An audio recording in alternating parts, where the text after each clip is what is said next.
dois-je vous rappeler le scandale des licences GSM, dont nous savons aujourd'hui que les conditions dans lesquelles les licences ont été accordées font perdre au Trésor public chaque année 84 milliards de nos francs. Dois-je rappeler le scandale de la Sonapra, où le ministre des Travaux publics, alors directeur général de cette unité, a détourné des centaines de millions, ainsi que l'attestent les rapports des commissaires aux comptes. Cela fait 2 ans que j'en fais état.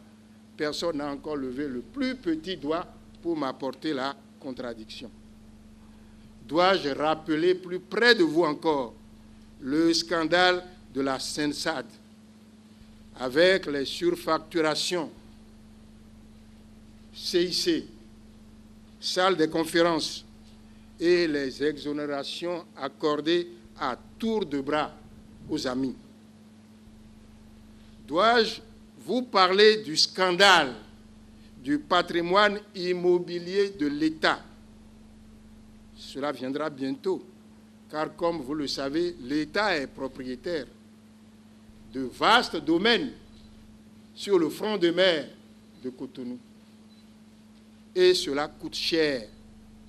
Le mètre carré, ici, le mètre carré coûte plus d'1 million de francs. Le mètre carré. Et ces domaines-là ont été morcelés, vendus à des ministres, à des amis, pour des sommes dérisoires. Ce qui coûte 100 millions a été acheté à 10 millions, à 5 millions, alors que le petit travailleur béninois qui achète sa parcelle de terrain dans les marécages à Cotonou doit débourser au moins 5 ou 10 millions pour avoir son coin de marécage. Dois-je parler du scandale des machines agricoles surfacturées de plus de 5 milliards? Si je devais continuer, la liste serait longue et je n'en finirai pas. Nous avons élu le président de la République pour que ça change. Il nous avait dit, ça va changer, ça peut changer, ça doit changer. Et en fait de changement, nous constatons que notre gouvernement est devenu la caverne d'Ali Baba. Alors, chers amis, puisque le mal est fait, puisque des victimes existent, puisque des préjudices ont été causés aux Béninoises et aux Béninois, il faut les rembourser. Est-ce qu'on peut laisser cela comme ça? Il faut les rembourser. Des pères de famille, des petits travailleurs, des paysans, des étudiants même, qui ont mis qui 500 000, qui 1 million, qui 1 million 500 000, se trouvent aujourd'hui spoliés. Il faut les rembourser. Alors, qui doit les rembourser? Je crois que la justice et l'équité veulent que les premiers qui soient astreints à rembourser soient ceux qui ont protégé ICC, qui ont couvert ses activités, qui ont profité de ses largesses. Et par conséquent, oui, l'Union fait la nation dit que c'est le docteur Yaïbouni en personne qui doit commencer à rembourser de ses deniers, de sa poche, les pauvres épargnants. Nous disons ensuite que doivent rembourser les ministres concernés, car c'était à eux d'empêcher ICC de travailler, d'empêcher ICC de fonctionner comme elle l'a fait. Ils ne l'ont pas fait. Il faut qu'ils payent. Ils en ont les moyens. Ceux qui ont bénéficié de largesse d'ICC doivent payer, et il s'agit évidemment aussi des dirigeants de la société elle-même. Chers amis, si on ne commence pas par là, il n'y a pas de justice. Si on ne commence pas par là, il n'y a pas d'exemplarité. Et bientôt, d'autres ICC vont sortir dans notre champ d'actualité. Et ce que je voudrais dire, c'est que nous avons élu le chef de l'État pour qu'il protège le peuple, pour qu'il travaille dans l'intérêt du peuple et non pas pour qu'il protège les escrocs. Ce faisant, il a violé son serment, il a violé la Constitution, il a trahi la confiance placée en lui par le peuple et il doit être poursuivi devant la haute cour de justice, lui et ses complices. Telle est notre position. Alors, comme vous le savez, on ne peut plus gouverner nos pays, même républiques bananières, comme on les gouvernait il y a 50 ans. C'est le cinquantenaire bientôt. Mais on ne peut plus gouverner le Bénin comme on l'a gouverné il y a 50 ans. Aujourd'hui, chacun doit répondre de ce qu'il fait.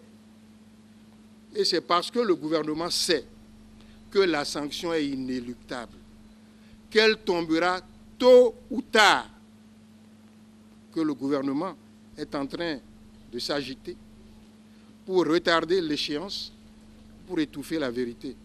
Vous savez, la vérité, c'est comme la fumée, vous mettez le panier dessus, ça sort de tous côtés. Ce dossier est déjà au niveau de la presse internationale. Qu'est-ce qu'on veut cacher encore? Et c'est parce qu'ils espèrent cacher la vérité, retarder l'échéance, qu'ils ont commencé par bâillonner les libertés publiques. Ils ont interdit à la presse d'en parler, sous peine de menace. Comme je vous l'ai dit, le dossier est déjà connu.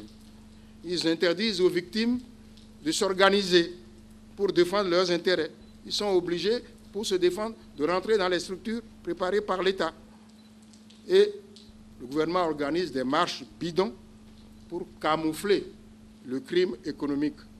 Comment les victimes d'une escroquerie peuvent-elles se mettre à marcher pour soutenir le principal responsable de l'escroquerie dont ils ont été victimes? Le gouvernement fait des arrestations folkloriques. Vous avez appris, on a arrêté Zizi Ndokwe, on a arrêté le procureur général, on a arrêté je ne sais plus qui. Mais pourquoi? On n'a pas commencé par arrêter les vrais responsables et on prend, comme d'habitude, des lampistes. Et vous allez entendre, dans quelques jours, Zizi Ndokwe va être relâché. Dans quelques jours, le procureur général Amoussou va être relâché. Chers amis, donc c'est pour nous distraire qu'on est en train de les arrêter.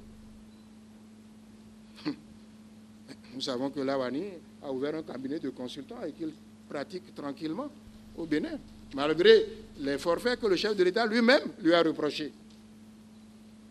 Voilà le régime du changement.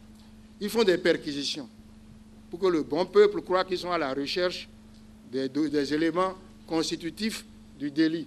Non, les perquisitions qu'ils font pour nous autres n'ont pour but que de détruire les preuves de leurs crimes avant que la justice ne s'en empare. Et enfin, ils interdisent aux forces publiques de nous prononcer sous peine d'être sanctionnés. Chers amis, l'Union fait la nation leur dit tout de suite, ils ont échoué. Vive la démocratie et vive le Bénin, nous poursuivrons notre action. Merci.